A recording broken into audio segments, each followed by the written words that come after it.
बिस्मिल्लाहिर्रहमानिर्रहीम। अस्सलाम वालेकुम एवरीवन।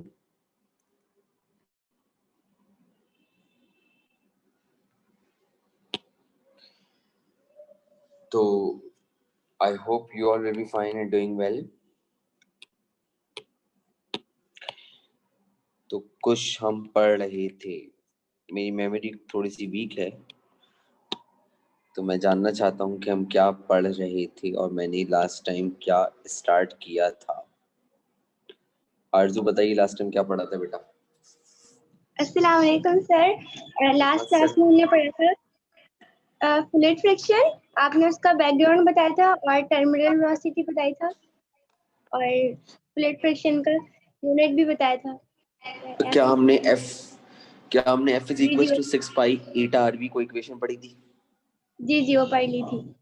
ओके बेटा, इसका मतलब है कि हमने लास्ट टाइम इक्वेशन तक पढ़ा दिया था आपको। आज हम टॉपिक का वाइंड अप करना चाहते हैं। उसका टॉपिक जो आपका है, उस टॉपिक का नाम हमारे पास है फ्लूइड फ्रिक्शन या फिर स्टोक्स थ्योरम या फिर विस्कस ड्रैग। ठीक है, फ्लूइड फ्रिक्शन, स्टोक्स थ्योरम या विस्कस ड्रैग, ये हमारे पास टॉपिक का नाम है जो हम आज की क्लास में डिस्कस करना चाह रहे हैं। आपके पास मैंने बताया था कि स्टोक्स थ्योरम जो होता है वो अप्लाई होता है आपके पास, इसकी लिमिटेशन है ये हमेशा स्फेरिकल ऑब्जेक्ट्स के ऊपर अप्लाई होगा, और स्फेरिकल ऑब्जेक्ट्स वो जो स्मॉल इन साइज हो, इसको हम किसी और ऑब्जेक्ट के ऊपर अप्लाई नहीं कर सकते। It should be sphere.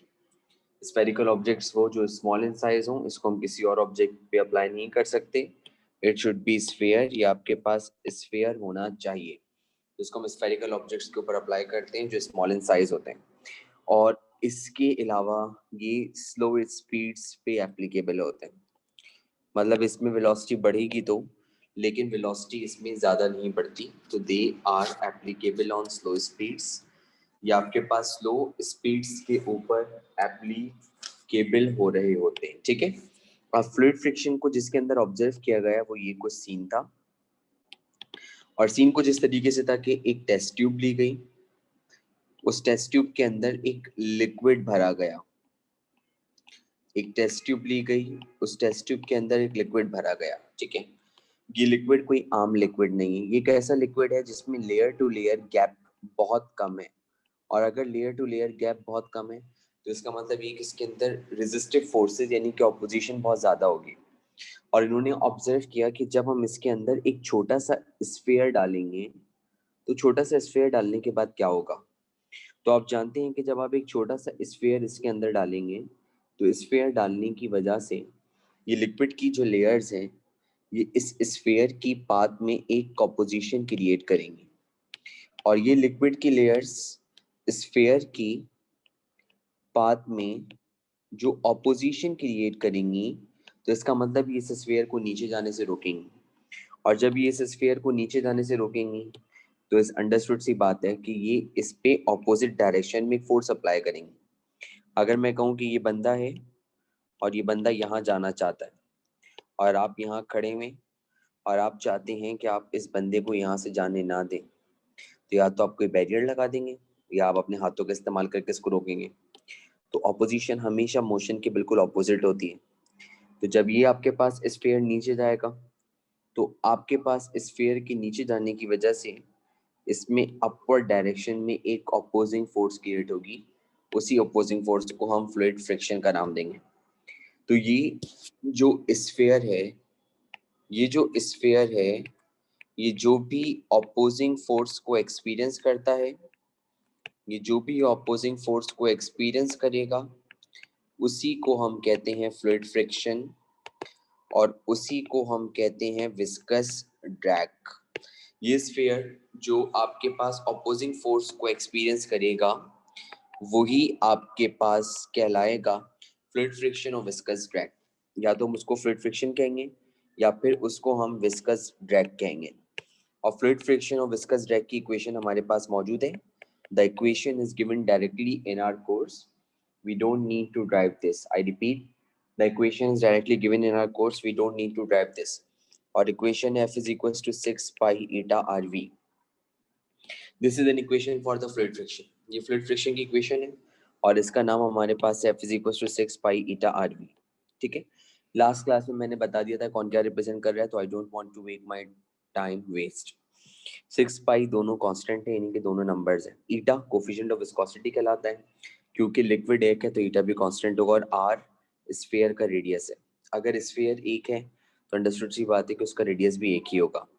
The only thing which can very here is velocity.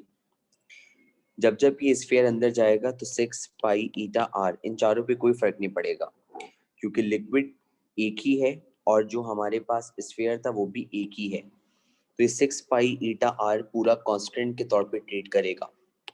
तो मैंने यहाँ पे आपके सामने लिखा 6 पाई ईटा आर पूरा कांस्टेंट के तौर पे ट्रीट करेगा. तो इसका मतलब ये बन जाएगा F is equal to constant 6 pi eta R और साथ में आ जाएगा V.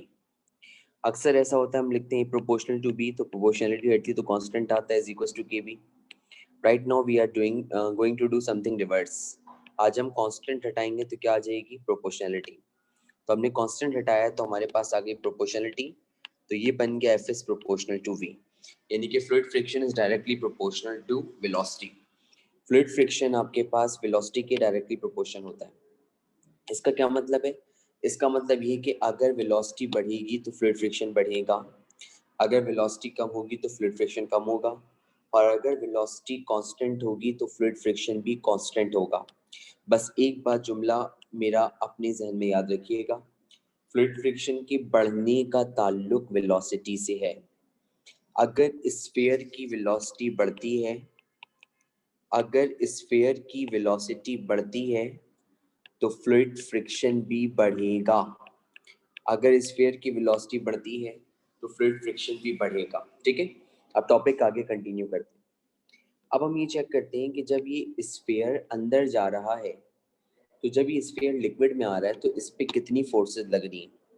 अब मेरा टारगेट है कि मैं चेक करूं कि जब ये स्फीयर अंदर जा रहा है तो अंदर जाने के नतीजे में आपके पास इस स्फीयर के ऊपर टोटल कितनी फोर्सेस एक्ट कर रही हैं. आई वांट टू नो कि कितनी फोर्स अपने पे लगता हुआ टॉलरेट कर रहा है.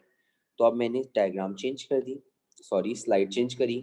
अब मैं थोड़ा सा स्फीयर बड़ा बना रहा हूँ, वो छोटा ही है लेकिन क्योंकि हमें बड़ा नजर आया इसलिए बड़ा बना रहा हूँ. एक तो इस पे एक्ट कर रही है weight, which is acting vertically upward.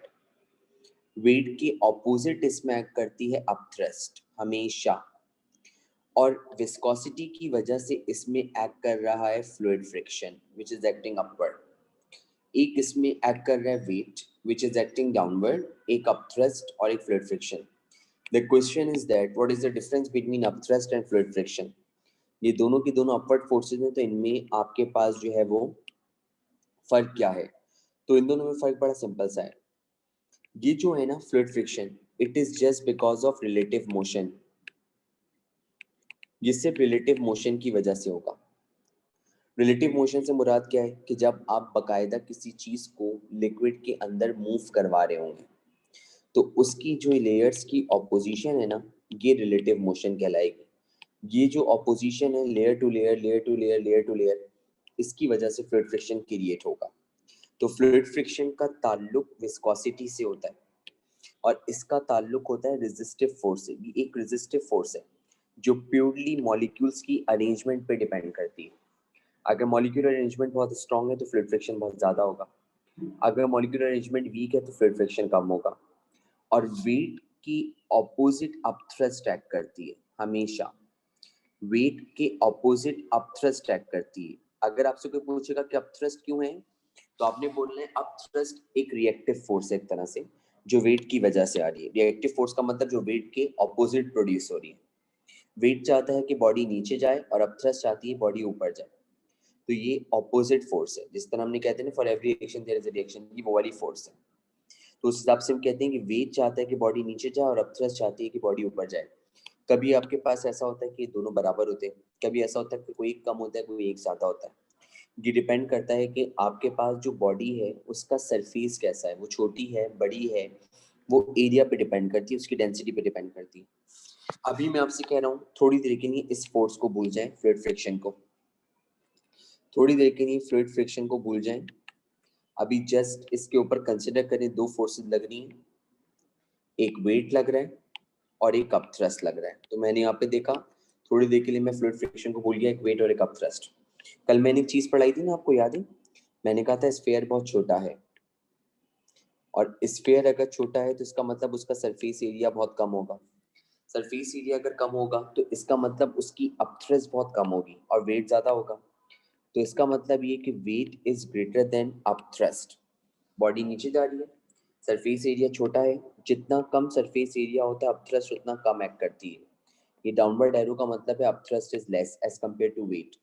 तो इसका मतलब ये कि यहाँ पे वेट ज्यादा है और अपथ्रस्ट कम है। तो अगर मैं आपसे कहूँ कि यहाँ पे आप एक नेट फोर्स निकाल लें, तो ये नेट फोर्स जो मिलके बन रही है, किससे मिलके बन रही है? वेट और अपथ्रस्ट। ये नेट फोर्स हम जो निकालना है, किससे बढ़कर निकालना है? वेट और अपथ्रस्ट से। तो जैसे ही मैंने वेट और अपथ्रस्ट से नेट फोर्स निकाली, तो आपको पता है नेट फोर्स का फॉर्मूला होता है higher force minus lower force. Higher force कौन सी है? वेट। लोअर फोर्स कौन सी? अपथ्रस्ट। ये कल सब करवाया था मैंने, और मैंने कहा था इस नेट फोर्स को मैंने F1 का नाम दे दिया। तो F1 की वैल्यू आ गई, लेट्स सपोज कितनी? W minus you. अगर आपसे कोई पूछेगा कि इस नेट फोर्स की डायरेक्शन बता दें, ये नेट फोर्स की डायरेक्शन कहाँ है, तो मैंने कहा था नेट फोर्स हमेशा वहाँ एक्ट करती है जहाँ फोर्स का ओवरऑल मैग्नीट्यूड बहुत ज्यादा होता है, और मेरे पास जो वेट है ना वो अपथ्रस्ट के मुकाबले में बड़ा है। और अगर वेट अपथ्रस्ट के मुकाबले में बड़ा है तो इसका मतलब ये है कि नेट फोर्स की डायरेक्शन होगी डाउनवर्ड, क्योंकि नेट फोर्स हमेशा उस फोर्स की तरफ एक्ट करती है जिसका मैग्नीट्यूड ज्यादा होता है। तो नेट फोर्स की डायरेक्शन बनेगी downward, F1 that is equal to W minus U. तो आपने वेट और अपथ्रस्ट इन दोनों से नेट फोर्स निकाली जो W माइनस यू है। अब इसके ऊपर आ जाए, अब यहाँ देखिए गौर से। अब इस वेट और इस अपथ्रस्ट से, यहाँ देखिए येलो कलर से हाईलाइट कर रहा हूँ, इस वेट से और इस अपथ्रस्ट से एक नेट फोर्स आ गई F1 which is W minus U, और इसके साथ साथ आपके पास इस पे अपवर्ड डायरेक्शन में एक्ट कर रही है फ्लूइड फ्रिक्शन। अब हमने तीन फोर्स को समेट कर दो फोर्स में कन्वर्ट कर दिया, क्योंकि हमने वेट और अपथ्रस्ट से एक डाउनवर्ड फोर्स बना ली विच इज F1, और इसके साथ साथ इसमें एक फोर्स एक्ट कर दी अपवर्ड डायरेक्शन में fluid friction which is nothing but F is equal to 6 pi eta R V, जो आपके पास F is equal to 6 pi eta R V के बराबर है। दोबारा बता रहा हूँ, मैंने वेट और अपथ्रस्ट से एक नेट फोर्स बना ली, और वेट और अपथ्रस्ट से जब मैंने नेट फोर्स बनाई तो उसको मैंने F1 का नाम दिया, जो बराबर होगी higher force minus lower force. तो वो मेरे पास बनी W माइनस यू के। और नेट फोर्स की डायरेक्शन अगर बतानी है तो आप ये देखें कि वेट और अपथ्रस्ट में कौन ज्यादा है कौन कम। तो वेट और अपथ्रस्ट में वेट ज्यादा था और अपथ्रस्ट कम, तो इसलिए नेट फोर्स की जो डायरेक्शन बनेगी F1 की W माइनस यू की वो डाउनवर्ड होगी, क्योंकि वेट अपथ्रस्ट के मुकाबले में कंपैरेटिवली बड़ा है। ठीक है, और इसके साथ है इसमें अपोजिट डायरेक्शन में प्रोड्यूस हो रही है fluid friction which is nothing but F is equal to 6 pi eta R V. ये बात हो गई। अब बात को मैं आगे बढ़ाना चाहता हूँ, जरा गौर से देखिएगा, अब जितने ही बच्चे यहाँ मौजूद हैं। तो अब मेरे पास इसके ऊपर एक फोर्स एक्ट कर रही है F1 which is W minus U, और एक मेरे पास एक्ट कर रही है fluid friction which is F is equal to 6 pi eta R V. अब सुनिए जरा गौर से क्या बात बताई जा रही है। आपके पास ये बात मैंने पहले ही आपको बता दी थी, बहुत इंपॉर्टेंट पॉइंट है, सुन लें। Fluid friction is directly proportional to velocity. याद रखिएगा, जब ये स्फीयर इसके अंदर जाएगा ना, जब ये स्फीयर इसके अंदर जाएगा ना, तो स्टार्टिंग में इसकी वेलोसिटी 0 होगी, और जैसे जैसे ये नीचे जाएगा वैसे वैसे वेलोसिटी ग्रेजुअली इंक्रीज होगी। जैसे जैसे ये नीचे जाएगा वैसे वैसे ग्रेजुअली वेलोसिटी इंक्रीज होती है। जब एक ऑब्जेक्ट नीचे जाता है तो वेलोसिटी बढ़ती है। जैसे जैसे वेलोसिटी ग्रेजुअली इंक्रीज होगी वैसे वैसे फ्लूइड फ्रिक्शन भी ग्रेजुअली इंक्रीज होगा। दोबारा बोल रहा हूं, फिर सुन लें। अगर मैं आपसे ये कहूं कि मेरे पास मौजूद है इस वक्त एक ये शीशा, शीशे से मुराद मिरर, मैंने एक पत्थर लिया अपने हाथ से और उसको बहुत एहतियात के साथ अपने हाथ से यहाँ पे रख दिया, शीशा नहीं टूटेगा।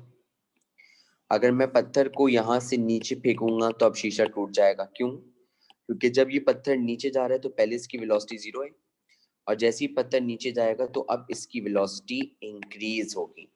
तो मैं आपसे क्या बोल रहा हूँ, स्टार्टिंग में आपके पास फ्लूइड फ्रिक्शन बहुत कम होगा। और स्टार्टिंग में फ्लूइड फ्रिक्शन कम होगा, क्यों कम होगा? स्टार्टिंग में फ्लूइड फ्रिक्शन इसलिए कम होगा बेटा क्योंकि इसकी वेलोसिटी जीरो थी। जैसे जैसे आपके पास ये नीचे जा रहा है तो इसकी वेलोसिटी आहिस्ता आहिस्ता बढ़ेगी, क्योंकि जब जब कोई भी ऑब्जेक्ट डाउनवर्ड जाता है वेलोसिटी बढ़ती है। जब इसकी वेलोसिटी बढ़ेगी तो इसमें फ्लूइड फ्रिक्शन भी बढ़ेगा। तो अगर मैं ये जानना चाहूँ कि शुरुआत में इन दोनों में से कौन बड़ा है और कौन छोटा है, तो ये जो डाउनवर्ड फोर्स है ये ज्यादा होती है और ये फ्लूइड फ्रिक्शन हमारे पास कम होता है। अगर आपसे कोई पूछेगा शुरू में फ्लूइड फ्रिक्शन कम क्यों होता है, तो आप बोलेंगे फ्लूइड फ्रिक्शन का ताल्लुक वेलोसिटी से। अगर वेलोसिटी कम होगी तो फ्लूइड फ्रिक्शन भी कम होगा, अगर वेलोसिटी ज्यादा होगी तो फ्लूइड फ्रिक्शन भी ज्यादा होगा। तो अगर मैं इन दोनों को आपके सामने बनाना चाहूँ F1 और F को, तो F1 डाउनवर्ड फोर्स अगर इतनी बड़ी है, सुने, अगर F1 डाउनवर्ड फोर्स इतनी बड़ी है तो स्टार्टिंग में फ्लूइड फ्रिक्शन सिर्फ इतना सा लग रहा है। ठीक है, क्यों? क्योंकि स्टार्टिंग में मैंने बोला है क्या, वेलोसिटी कम है, फ्लूइड फ्रिक्शन का ताल्लुक वेलोसिटी से है। अगर वेलोसिटी बढ़ेगी तो फ्लूइड फ्रिक्शन बढ़ेगा। ये मैग्नीट्यूड है, ये जो लाइन बनाई ना मैग्नीट्यूड है, किसका मैग्नीट्यूड है? ये डाउनवर्ड फोर्स का मैग्नीट्यूड है और ये फ्लूइड फ्रिक्शन का मैग्नीट्यूड है। This is the magnitude of fluid friction, ये फ्लूइड फ्रिक्शन का मैग्नीट्यूड है। ये वो फोर्स है, डाउनवर्ड फोर्स, जो स्फीयर के ऊपर एक्ट कर रही है।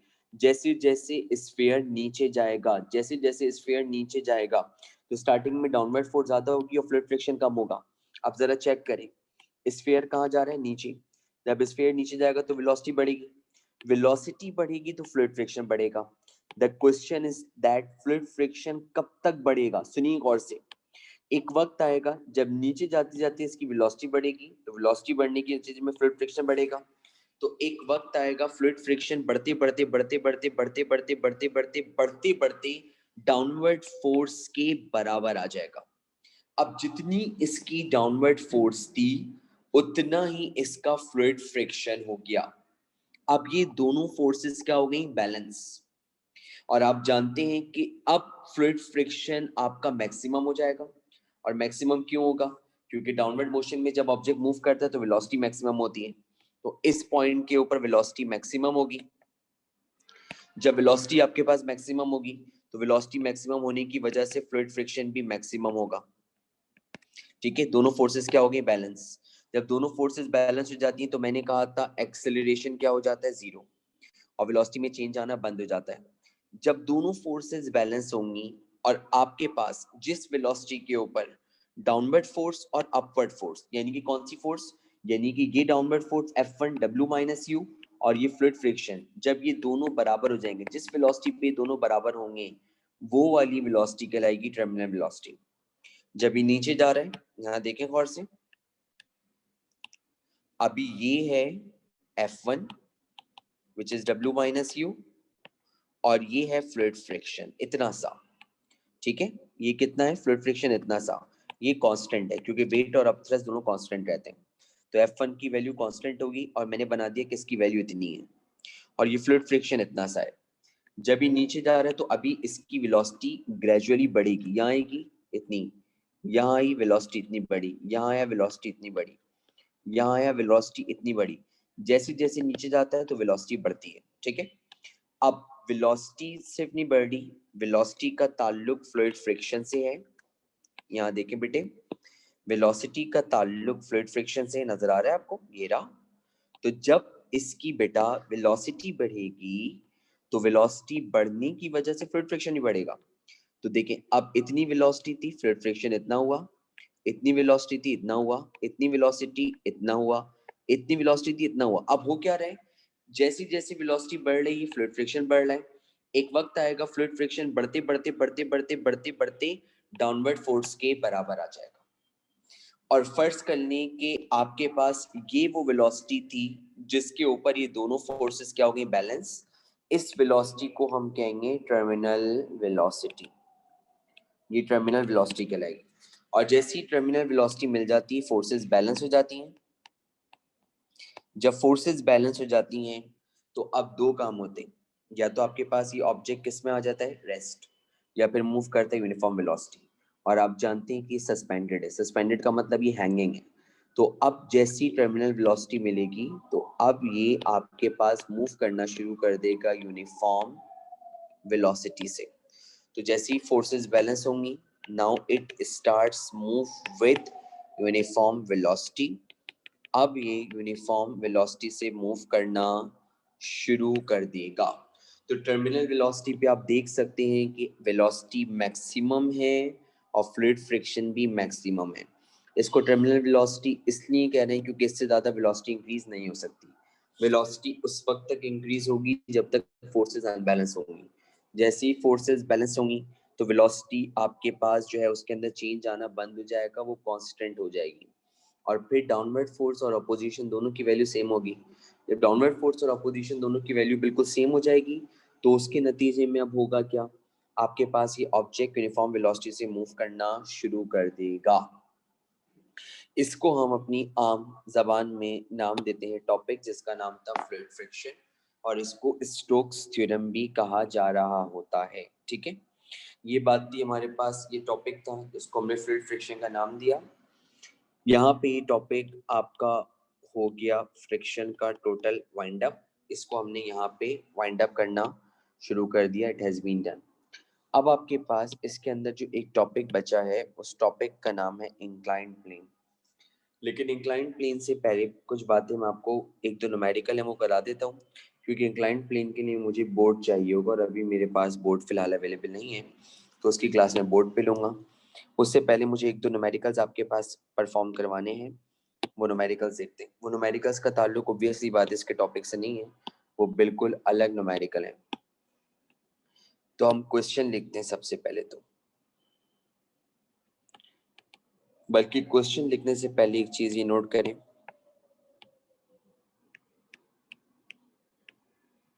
Unbalance force produced acceleration. आखिरी बार ये जुमला बोल रहा हूँ, आखिरी बार।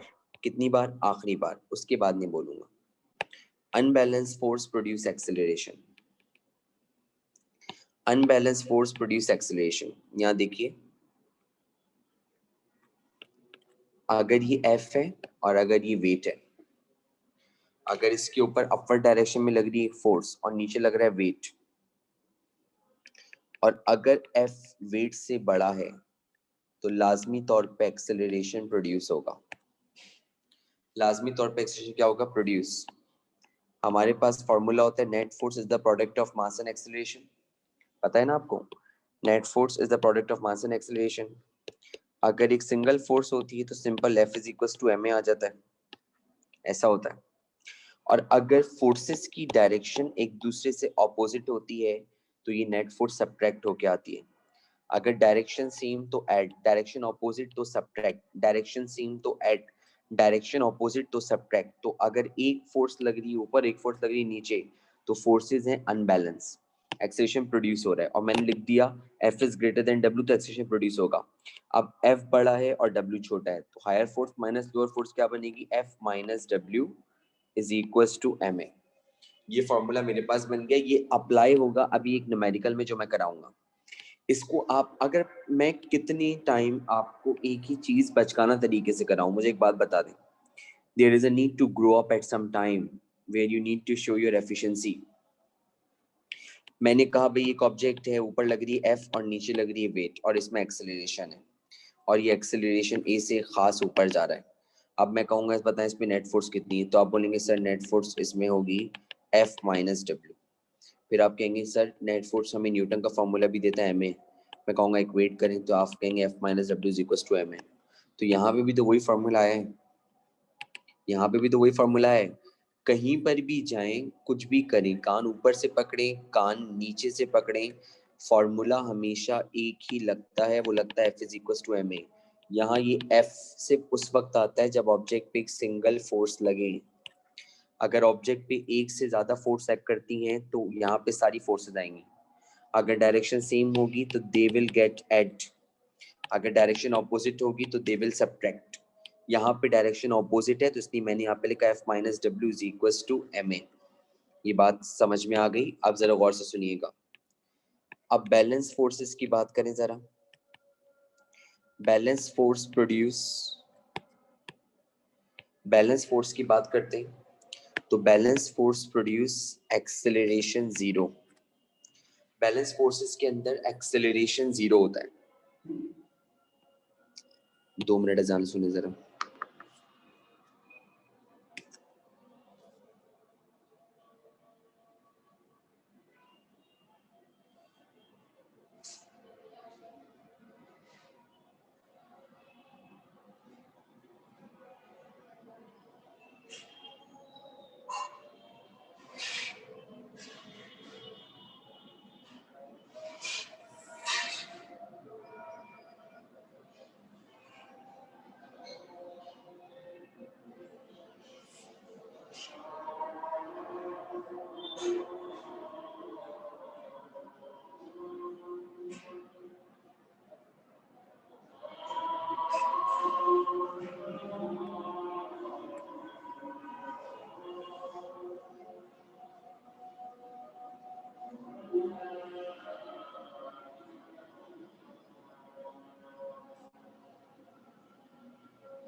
ओके, लिखा हुआ है बैलेंस फोर्सेस। बैलेंस फोर्सेस जब आपके पास प्रोड्यूस होंगी तो एक्सेलरेशन जीरो होगा। एक्सेलरेशन जीरो होने का मतलब वेलोसिटी कांस्टेंट, क्योंकि एक्सेलरेशन उसी वक्त जीरो होता है जब वेलोसिटी कांस्टेंट हो जाती है। आप जरा गौर से देखिएगा।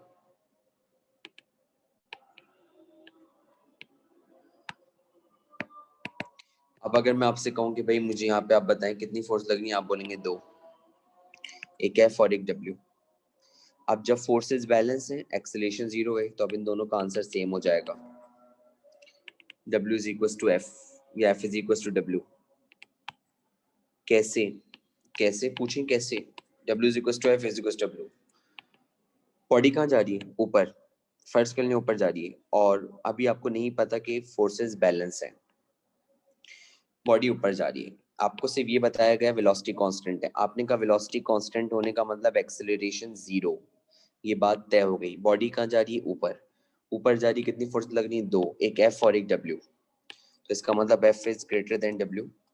आपने कहा F minus W net force के बराबर होगा। यही कहेंगे ना आप, F minus W is equal to net force. फिर आप कहेंगे कि net force is the product of mass and acceleration. फिर आप इन दोनों को इक्वेट करेंगे तो you will get F minus W is equal to M A. अब आपको पता है कि एक्सेलरेशन जीरो है क्योंकि वेलोसिटी कांस्टेंट है, तो आपने एक्सेलरेशन की जगह पे जीरो पुट किया तो ये पूरा फैक्टर जीरो बन गया। तो अब ये माइनस डब्ल्यू आ जाएगी प्लस डब्ल्यू, तो F is equal to W. तो जब फोर्सेस बैलेंस होंगी तो एक्सेलरेशन जीरो होगा, तो F is equal to W. या जब ऑब्जेक्ट कांस्टेंट वेलोसिटी से मूव करेगा तो फोर्सेस बैलेंस। कांस्टेंट वेलोसिटी से मूव करेगा तब एक्सेलरेशन जीरो होगा और आपके पास फोर्सेस हमेशा बैलेंस होंगे। अनबैलेंस फोर्स में एक्सेलरेशन प्रोड्यूस होगा, बैलेंस फोर्स में एक्सेलरेशन प्रोड्यूस नहीं होगा, फोर्सेस बराबर होंगी। आई रिपीट, अनबैलेंस फोर्स में एक्सेलरेशन प्रोड्यूस होगा, बैलेंस फोर्स में एक्सेलरेशन प्रोड्यूस नहीं होगा और उनमें फोर्सेस बराबर होंगी। अनबैलेंस फोर्स में एक कम और एक ज्यादा। ये बात क्लियर हो गई? अब इतना सब करने के बाद ये समझे मैंने आपको एक तरह से क्वेश्चन पूरा करा दिया है जो मैं आपको नेक्स्ट कराने वाला हूँ। इतना सब करने के बाद अब मैं चलता हूँ क्वेश्चन पर, और क्वेश्चन मेरे पास कुछ इस तरीके से है। A helicopter weighs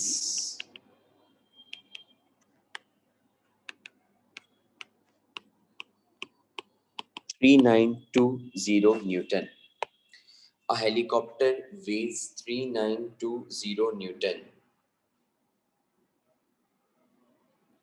A helicopter weighs 3920 Newton. Calculate the force acting on it if it is if it is ascending up, वैसे अप ना लगाएं, ascending का मतलब भी ऊपर जाना होता है. If it is ascending up at a rate of 2 metre per second square. Next line में हम लिखेंगे, दो क्वेश्चंस हैं और एक पार्ट ए और एक पार्ट बी, मतलब आप इसको नेक्स्ट लाइन में लिखिएगा. What will be the force acting on it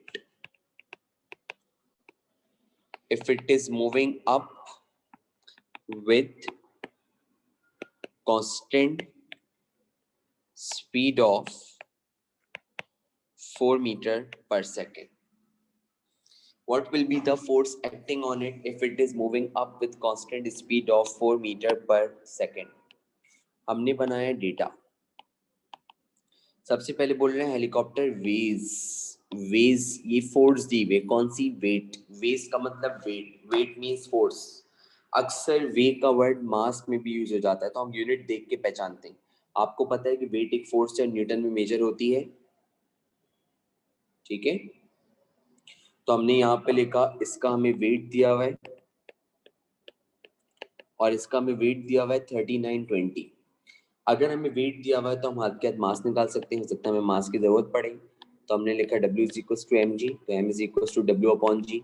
हमें पता है W mg के बराबर होता है, तो 3920 को हमने डिवाइड किया 9.8 से, तो हमें मास का आंसर मिला 400 kg. ये हमारे पास एक मास का आंसर आया जो 400 kg के बराबर आया. अब आपसे क्या बोल रहे हैं? एक्सेलरेशन भी दी हुई है भाई, एक्सेलरेशन दी हुई है 2 मीटर पर सेकेंड स्क्वायर. और आपसे बोल रहे हैं कि बताइए फोर्स निकालें कब, जब इसके अंदर ऊपर जाते हुए एक्सेलरेशन प्रोड्यूस हो रहा है कितना? 2 मीटर पर सेकेंड स्क्वायर. तो आपको निकालनी है फोर्स विच इज एफ. सिर्फ ये इमेजिन करें, जब हेलीकॉप्टर ऊपर जाता है तो क्या होता है? हेलीकॉप्टर, ये हेलीकॉप्टर है, हेलीकॉप्टर ऊपर जा रहा है, ठीक है. अब मेरे पास अगर एक हाथ में मेरे डस्टर होगा, तो उस डस्टर को यहाँ ले जाने के लिए मुझे अपना हाथ ऊपर ले जाना पड़ेगा, तभी जाके डस्टर यहाँ पर आएगा, वरना डस्टर यहाँ पे नहीं आ सकता. तो किसी भी चीज को ऊपर ले जाने के लिए अपवर्ड फोर्स अप्लाई करनी पड़ती है. तो हेलीकॉप्टर को ऊपर ले जाने के लिए हेलीकॉप्टर का इंजन एक अपवर्ड फोर्स अप्लाई करता है, और आपको सिर्फ वही फोर्स मालूम करनी है. जब भी मैंने ये न्यूमेरिकल या तो मिड टर्म में दिया है या एग्जाम में दिया है, सारे बेवकूफ फार्मूला लगा देते हैं F इक्वल्स टू ma. वो कहते हैं हमें मास भी पता है, एक्सेलरेशन भी पता, चलो फार्मूला लगा देते हैं F इक्वल्स टू ma. ये वो काम करते हैं लोग जो इंतहा से ज्यादा बेवकूफ होते हैं. अगर आपको मेरी बात तल्ख लग रही है तो मैं चाहता हूँ लगे. बाजों का तल्ख जुमले इंसान को गलती करने से बचा लेते हैं, क्योंकि वो जहन पे एक देर पास रात छोड़ते हैं. तो मैंने कहा कि मुझे मालूम करनी है हेलीकॉप्टर पे लगने वाली फोर्स. आप ये देख के हेलीकॉप्टर कहाँ जा रहा है? ऊपर. तो जब हेलीकॉप्टर ऊपर जा रहा है तो उस पे एक तो एक्ट कर रहा है हेलीकॉप्टर का इंजन का फोर्स विच इज एफ, और एक उस पे एक्ट कर रहा है weight which is acting downward. और आप जानते हैं कि इसमें प्रोड्यूस हो रहा है एक्सेलरेशन. तो मैंने 10 बार ये जुमला बोला है, जब एक्सेलरेशन प्रोड्यूस होता है तो फोर्सेस अनबैलेंस होती हैं. इसका मतलब अगर एक फोर्स कम है तो एक फोर्स ज्यादा. और आप जानते हैं कि यहाँ पे हेलीकॉप्टर ऊपर जा रहा है और इसके अंदर एक्सेलरेशन प्रोड्यूस होता है 2 मीटर पर सेकंड स्क्वायर का, तो लाजमी तौर पे यहाँ पे अपवर्ड फोर्स ज्यादा होगी और डाउनवर्ड फोर्स कम होगी. तो मैंने यहाँ पे अब इसका सॉल्यूशन स्टार्ट किया और मैंने अब एक सिंपल सी जुमला लिखा. मैंने लिखा सिंस हेलीकॉप्टर मूव्स अपवर्ड, ठीक है. और फिर मैंने यहाँ पे एक जुमला लगाया, net force is equals to ma. Net force जो होगी वो ma के बराबर होगी. बस अब नेट फोर्स हम खुद देख लेंगे. अब हमें पता है कि हेलीकॉप्टर अपवर्ड जा रहा है, तो मुझे पता है कि F is greater than W, तो नेट फोर्स की जगह आ जाएगा F minus W is equals to ma. ये सारी बात मैं पीछे बता चुका हूँ. यहाँ पे बता चुका हूँ, देख लें. F minus W is equal to ma. Helicopter ऊपर जा रहा है, अब वैल्यू पुट कर देंगे. माइनस डब्ल्यू वहां जाके प्लस डब्ल्यू, m की जगह पे आ गया कितना? 400. एक्सेलरेशन की जगह पे आ गया 2, और w यानी कि वेट की जगह पे आ गया 3920. 400 को 2 से मल्टीप्लाई किया तो 800. 800 में ऐड करेंगे 3920.